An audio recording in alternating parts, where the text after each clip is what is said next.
In this video, I'm going to be removing the forks and installing a Harley Davidson rebuild kit, part number 49377-09A.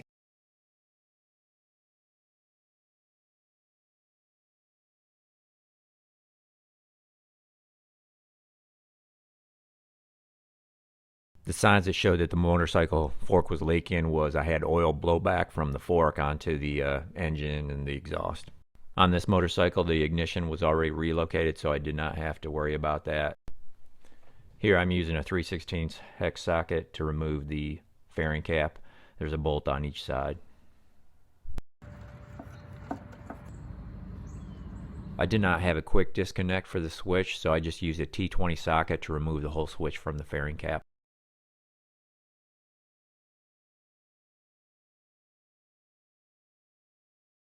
Here I'm using a 1/2 inch socket to remove the axle holder nuts so I can remove the axle cap.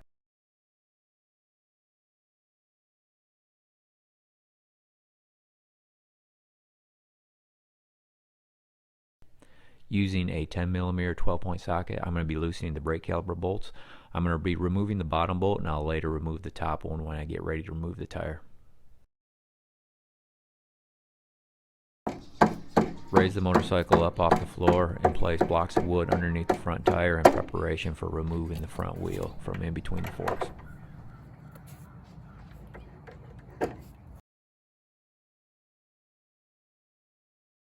Remove the right side brake caliper and raise the motorcycle up a little bit more to remove the tire from underneath the fender.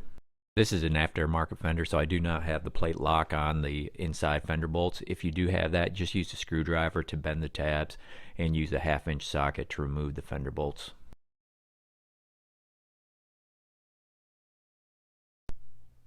Remove the other brake caliper and zip tie it out of the way. Going to be removing the outer fairing. Going to be using a 3/16 hex head to remove the bolt near the speaker, and there's also a bolt just inside the fork, and that's the same for the other side. And of course, removing the 3 bolts that hold the upper fairing to the windshield.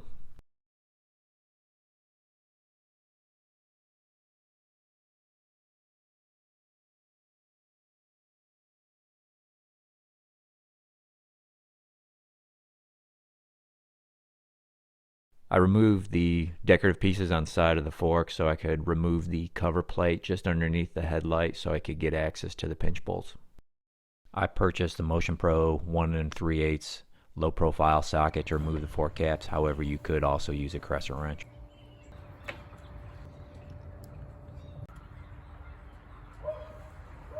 Next, I'm draining the oil out of the fork using a Phillips screwdriver to remove the fork oil plug.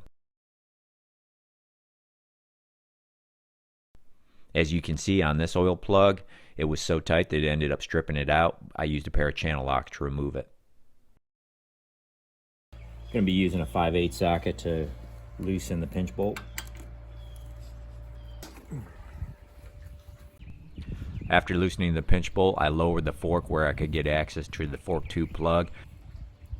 I tightened the pinch bolt back up to hold the fork in place, and then I used a crescent wrench to break free the fork tube plug, but leaving the fork tube plug in place. Do not remove the fork tube plug because it's under pressure.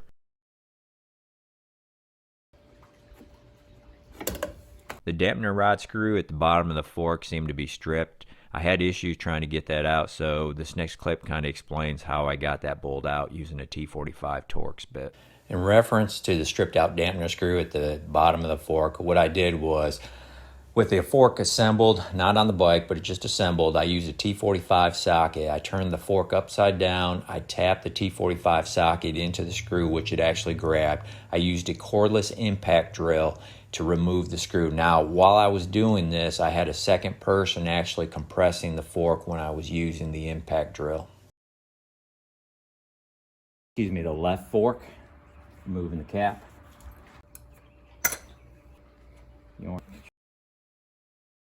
Coils are closer together at the bottom of the spring.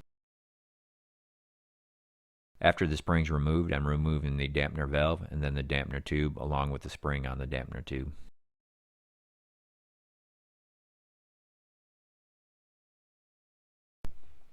Here I'm just removing the retaining clip. And now I'm gonna just pull on this, and what this is that seal is gonna pop off. Just like that. So you have your seal, you have your spacer, you have one of the slider bushings and another bushing right here. Here's your lower fork stop.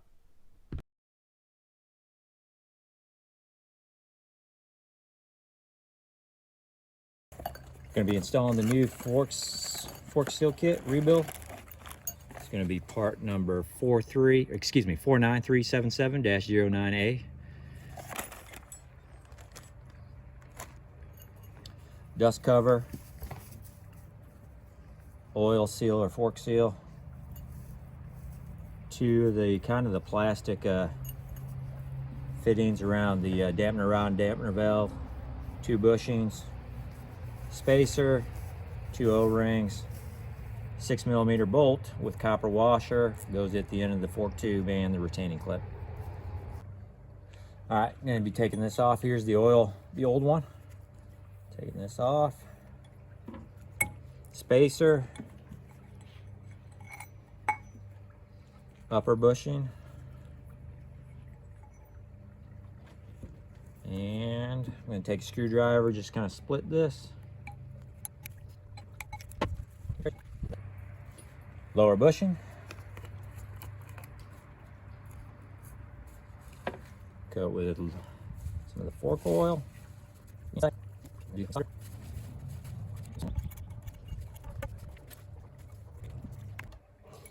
Going to be removing the wear ring on the dampener tube. Going to be the old one. Put the new one on. Going to be taking the one off the dampener valve. Make sure we don't mix them up. There, that. And we're going to put the spring, the rebound spring, on the dampener rod. I'm going to just coat the fork tube with some oil. I'm going to insert the dampener rod with the rebound spring.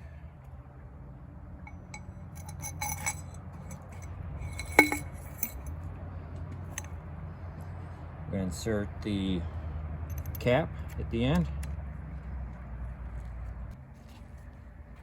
Carefully insert it into the slider with the cap still on the dampener bolt.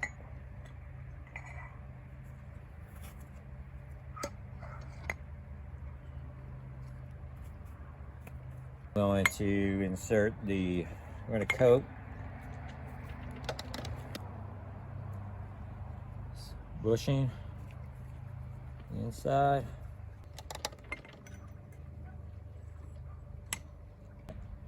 Spacer. Throw the spacer on. It's time to install the new fork seal.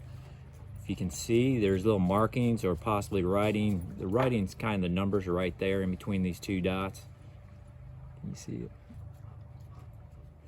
All right, and we're going to coat this with oil as well. So those numbers go up. I'm going to coat this, the inside. You want to coat to make sure there's no rips in this seal. I'm also going to coat oil. So on this fork tube there is a little bit of bumps on the top, so I'm going to, got some oil already on this plastic thing.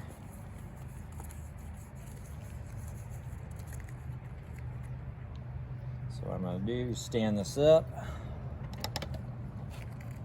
I'm going to wrap it around.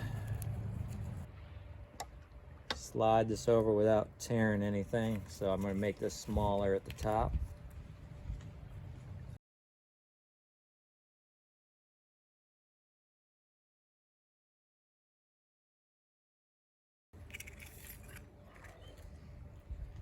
With my fingers, you should be able to push it down. Take the driver,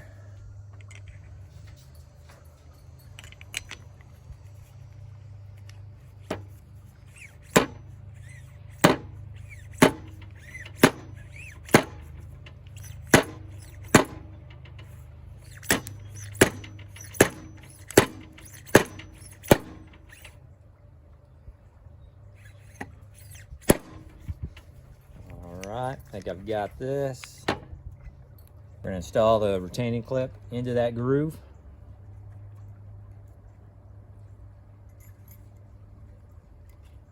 Just put the back of it in the groove.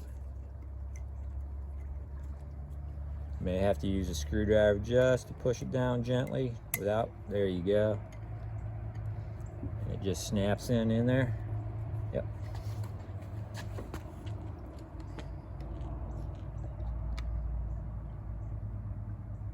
I ended up installing the dust covers later, but you may want to go ahead and do it now so you don't forget. We're gonna install the spring. What we're doing is installing it just so we can get some tension on putting the bolt in. Oops. Usually you have your valve. Okay, and then we're going to grab the tube down here. I'm going to push down. All right. Okay. Putting the 6mm bolt with the copper washer at the end of the fork into the dampener rod, and we may have to turn this upside down to get some pressure to keep the dampener rod from moving. So I'll see if I can get this started. So this is real shallow. If you have a straight cutoff, it's gonna go better. Because this one, if it's just out of here, you're gonna end up stripping it. So if you have a straight one, of course, I don't have a straight one for the socket, but we're gonna give this a shot. Okay. All right, like that. Drain plug. New copper washer goes on it. Start that in. 72 to 96 inch-pounds. All right, there it went. We got about 7 ounces measured out of Harley Davidson Fork Oil Type E. Calls for 10.8. We're gonna start pouring that in. We do have the dampener valve in, but we do not have the spring in.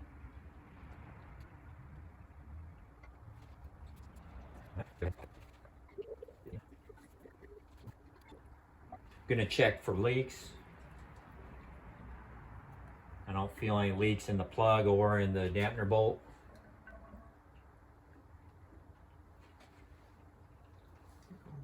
Yeah, keep going. All right, we're gonna put approximately 4 ounces in. According to the service manual, street glide is going to be 142 millimeters on the tool here. We already put enough fork oil in there. Checking it, it's on the cap, hold that. 142 millimeters or 5.59 inches.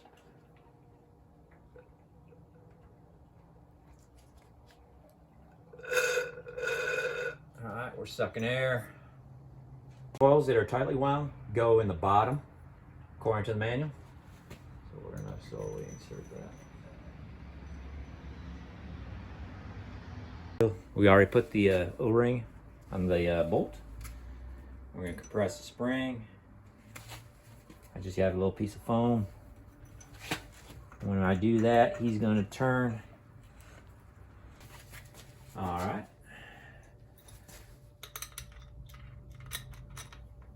Torque specs are 22 to 58 foot-pounds for that. I did not have the special tool to be able to put the fork tube in a vise so I could tighten down the fork tube plug. So here I am just inserting the fork tube just above the lower tree, and then I'm going to tighten the pinch bolt, and then I'm going to tighten the fork tube plug. Then I'll loosen the pinch bolt and then insert the fork all the way up to the top. Using a 5/8 socket. Okay. Don't forget to put on your fork stopper. Just a round donut prior to inserting your fork into the upper portion. I did that, so I had to take everything out.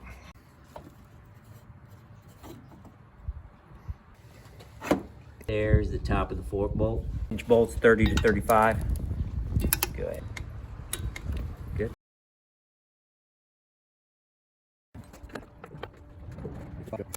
Two fender bolts. I put Loctite on them, and they're torqued between 16 to 20 foot-pounds. That good? Yep.